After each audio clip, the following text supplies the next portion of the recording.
A desperate father sold his dead wife's wedding ring to buy plane tickets for his sick twin daughters, but no one knew what the woman in first class would do next. Please don't forget to like and subscribe to the channel. Enjoy the story. The terminal at Dallas Airport buzzed with the controlled chaos of evening departures. Announcements echoed through Gate D14 as travelers rushed past with rolling suitcases and coffee cups. James Coulter stood at the back of the boarding line, his twin 5-year-old daughters Grace and Hope clinging to each side of his worn canvas jacket. Grace's breathing was shallow and rapid, while Hope's persistent cough had worsened over the past hour. Both girls burned with fever, their small faces flushed and eyes heavy with exhaustion. James's weathered hands trembled slightly as he clutched 3 boarding passes. The last 3 seats available on Flight 847 to Boston. Seats 33D, 33E and 33F. The very back row next to the bathroom, where the seats didn't recline and the noise was constant. But they were seats and that's all that mattered right now. Final boarding call for Flight 847 to Boston. All remaining passengers must board immediately. The gate agent's voice cut through the ambient noise like a blade. James lifted Hope into his arms while Grace pressed against his leg, her small pink backpack hanging loose on her shoulders. His chest tightened as he remembered what he'd had to do to afford these tickets.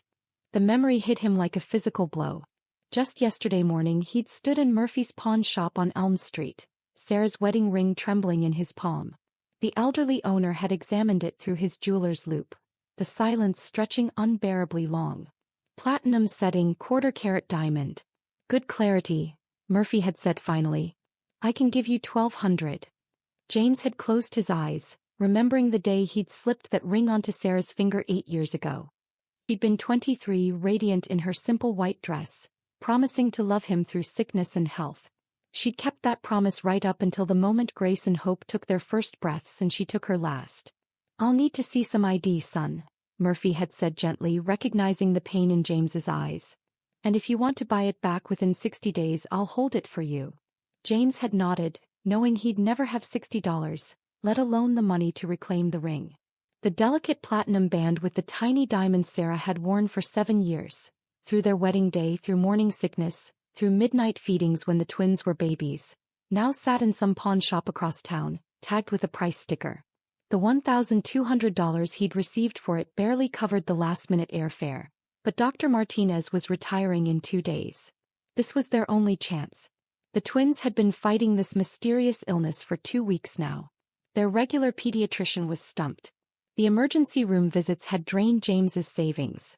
Dr. Martinez in Boston was their last hope, a specialist who'd agreed to see them, but only if they could make it before his retirement. As they approached the gate, Grace stumbled. James quickly scooped her up with his free arm, now carrying both 5-year-old girls. Their combined weight made his back ache, but he pressed forward. Sir, boarding passes please, the gate attendant said, barely looking up from her scanner. James fumbled with the papers while balancing both children. Here, we need to get on this flight. The woman's expression softened when she saw the twins' condition. Oh my, are they okay? They're sick. Very sick. We have a specialist appointment in Boston tomorrow morning. James's voice cracked. This is our only shot. She nodded sympathetically and scanned their passes. Last row, sir. I'm sorry, it's all we had left. Thank you. Anything is fine. As James walked down the narrow aisle with both girls in his arms, he could feel the stares of other passengers. Some looked annoyed at the potential disturbance. Others showed pity. A few business travelers put on their headphones preemptively. Seat 33F was exactly what he'd expected, cramped with barely enough space for one adult, let alone an adult with 2 sick children. The bathroom door was mere inches away, and the constant opening and closing had already begun. James carefully placed Grace by the window and Hope in the middle seat, while he took the aisle. Within minutes of takeoff, both girls were crying.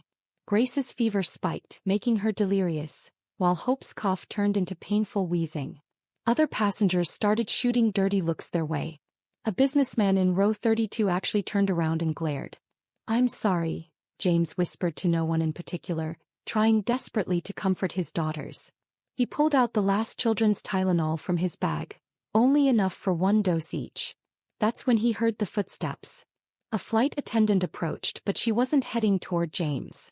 Instead, she stopped at seat 1A, first class, and bent down to speak quietly with a passenger. James couldn't hear the conversation, but he noticed the woman in 1A glance back toward the crying twins. Catherine Kane had been trying to focus on her quarterly reports when the crying started. As the CEO and owner of Skybridge Airlines, she'd flown this route countless times, usually in the quiet sanctuary of first class. But tonight was different. Tonight she couldn't concentrate on profit margins and expansion plans because somewhere behind her, a father was struggling. She closed her laptop and turned to her head flight attendant, Michelle. The man with the children in the back. What's their situation? Single father, ma'am. Flying to Boston. The girls appear to be quite ill. Last-minute tickets, last row. Michelle's voice carried the professional tone she used when briefing Catherine on operational matters. Catherine unbuckled her seatbelt. Bring them here. Ma'am. The father and his daughters. Bring them to first class. Now. Michelle nodded without question. In 5 years of working directly for Catherine Kane, she'd learned that when the boss made a decision, it wasn't a suggestion. James was gently rocking Hope when the flight attendant appeared beside him. Mr. Coulter? He looked up, surprised anyone knew his name. Yes. Ma'am, we'd like to offer you and your daughters upgraded seating. Would you please follow me? James blinked in confusion. I'm sorry, there must be some mistake. I didn't. No mistake, sir. Please gather your things. Still bewildered, James collected their small carry-on bag and lifted both girls.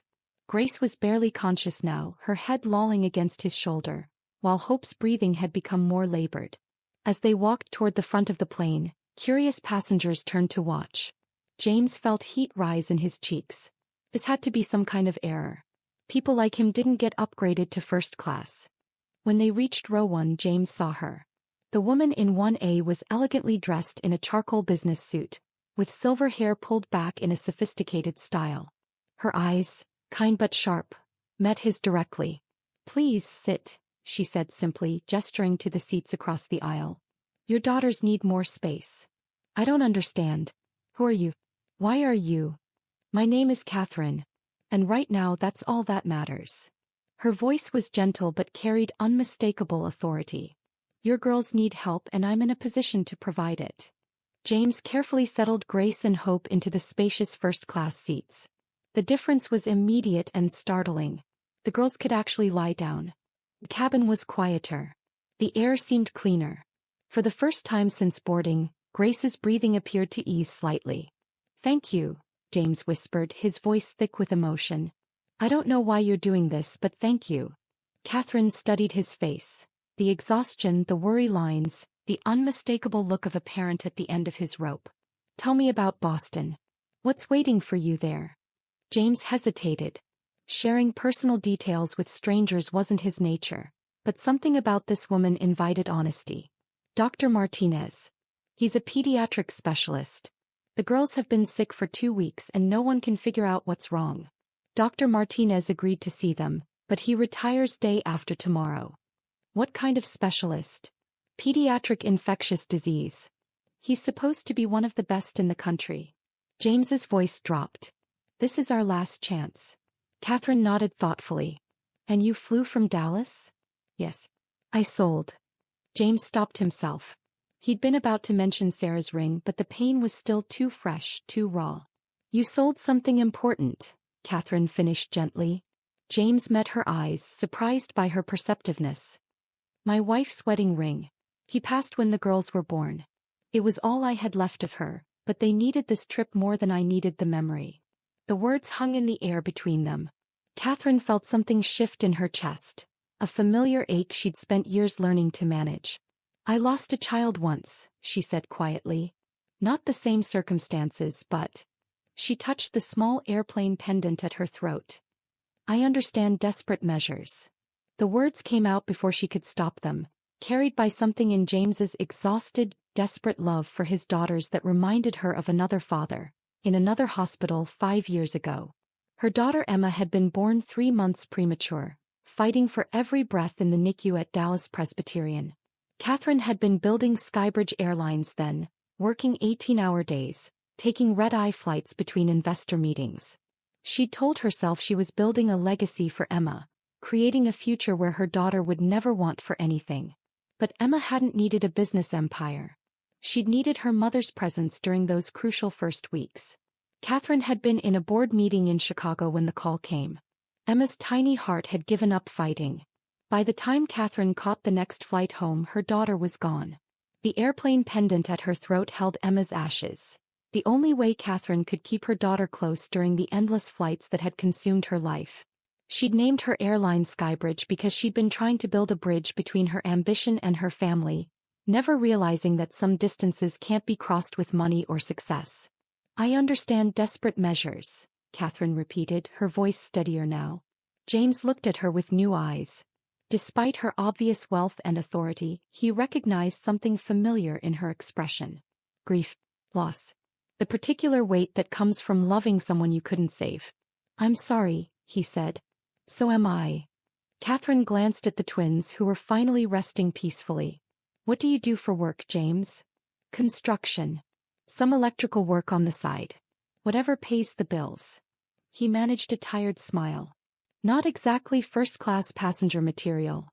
"You're exactly where you belong." Catherine's response was firm. A father fighting for his children belongs wherever he needs to be. Hope stirred and opened her eyes. Seeing Catherine, she didn't show the stranger anxiety most 5-year-olds displayed. Instead, she reached out a small hand toward Catherine's airplane pendant. "Pretty," Hope whispered, her voice hoarse from coughing. Catherine smiled and gently lifted the necklace so Hope could see it better. "It's special to me. Just like you're special to your daddy." "Are you a mommy?" Grace asked weakly, having awakened at the sound of their voices. Catherine's breath caught. "No, sweetheart. But I'd like to be your friend." Twins exchanged a look, that mysterious twin communication that had amazed James since they were babies, and seemed to reach a silent agreement. "We like friends," Grace said solemnly. For the next hour, Catherine watched James tend to his daughters with the kind of devoted attention she'd only read about in parenting books. He checked their temperatures, adjusted their blankets, and whispered soft reassurances. His love was tangible, filling the space around them. "The appointment with Dr. Martinez," Catherine said carefully. "What time is it scheduled?" 10 a.m. "If we land on time, I'll have just enough time to get us there by taxi." James's expression tightened. "Actually, I'm not sure I have enough left for a taxi after the hotel tonight." Catherine pulled out her phone and began typing.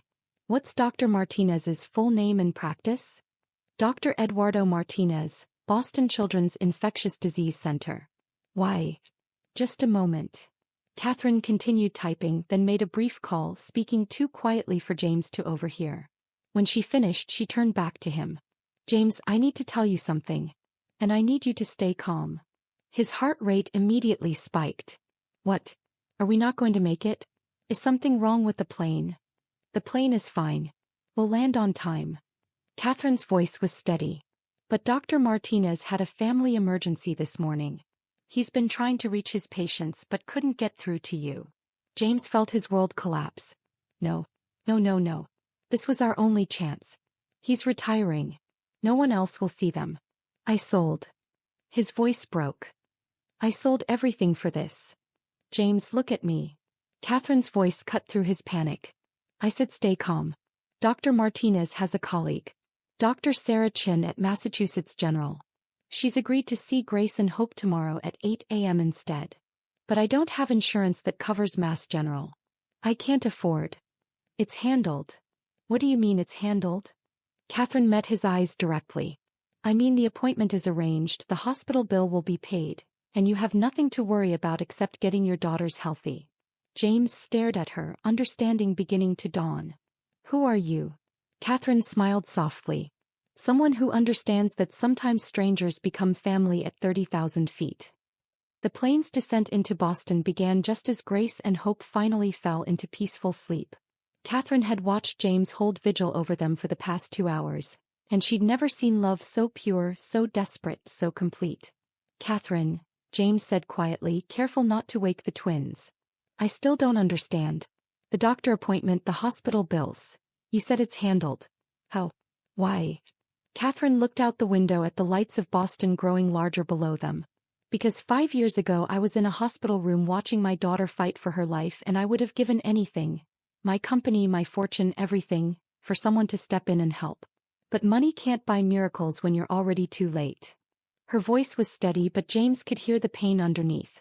Tonight I'm not too late. Tonight I can actually help. James felt tears he'd been holding back for weeks finally spill over. I don't know how to repay this. You don't repay it. You accept it. And someday when you're in a position to help someone else's children, you remember this moment. The plane touched down with barely a bump. Captain Rodriguez's smoothest landing in months, as if even he knew precious cargo was aboard. As they taxied to the gate, Catherine made another quick phone call. When she hung up, she turned to James. There's a car waiting for you. The driver will take you to the Marriott downtown. I've arranged a suite for tonight. Room service will bring up dinner and children's medicine. Dr. Chin will see the girls at 8 a.m. and the car will take you there. Catherine, this is too much. I can't. James. She placed a gentle hand on his arm. Let me tell you something about Skybridge Airlines. Do you know why I named it Skybridge? He shook his head. Because sometimes when people are separated by impossible distances, by circumstances, by loss, by desperation, they need a bridge.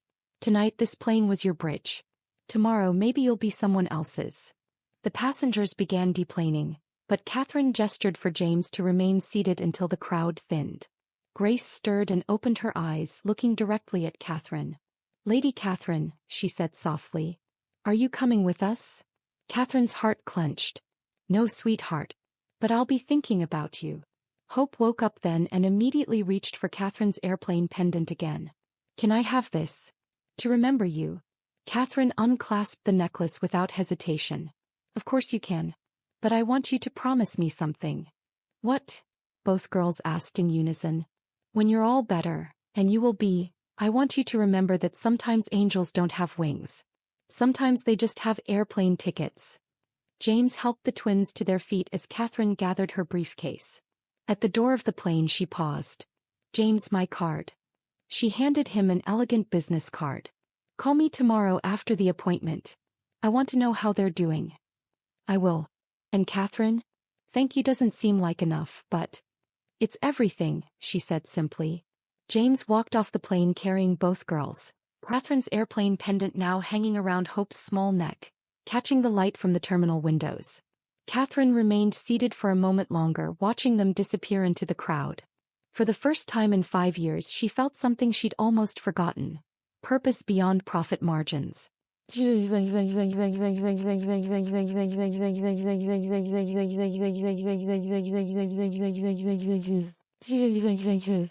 The next morning, Dr. Sarah Chin examined Grace and Hope with the thoroughness of someone who understood that some cases carried more weight than medical charts could show. Catherine had personally called Dr. Chin the night before, explaining not just the medical urgency but the story behind it. Dr. Chin had been intrigued by Catherine's call. As head of pediatric infectious diseases at Mass General, she'd seen every kind of case, but it was rare to receive a personal call from the CEO of a major airline about a patient. What struck her most wasn't Catherine's offer to handle all expenses. Wealthy benefactors weren't uncommon in Boston's medical circles, but the raw emotion in the woman's voice when she described the family. The examination took nearly 2 hours. Dr. Chin ran blood tests, chest x-rays, and cultures that should have taken days to process but were expedited with a single phone call from Catherine's office. The twins were patient and brave, holding hands throughout each procedure. Mr. Coulter, Dr. Chin said after completing her examination, I have good news. The girls have a severe respiratory infection that's been masquerading as something more serious. It's called atypical pneumonia, tricky to diagnose because it doesn't show up clearly on standard tests. With the right antibiotics and treatment, they should be completely recovered within a week. James nearly collapsed with relief. Are you sure? The other doctors said. The other doctors didn't have access to our advanced diagnostic equipment. Dr. Chin smiled. Sometimes what looks mysterious is just rare. Your daughters are going to be fine. They're fighters just like their father. She handed him a prescription and a detailed care plan. I want to see them again in 3 days just to monitor their progress. Miss Kane has arranged for all follow-up care to be covered. As James signed the discharge papers, his phone rang. Catherine's name appeared on the screen. "Catherine.